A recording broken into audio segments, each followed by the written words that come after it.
Do you want a faster way to call or text someone without opening their contact first? Your Samsung Galaxy S26 Ultra lets you do both with a simple swipe. Let me show you how.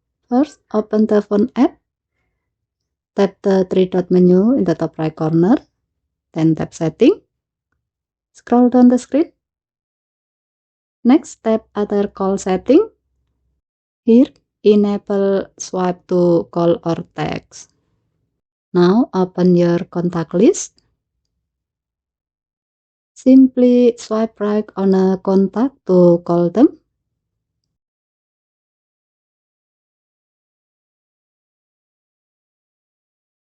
Or swipe left to start a text message.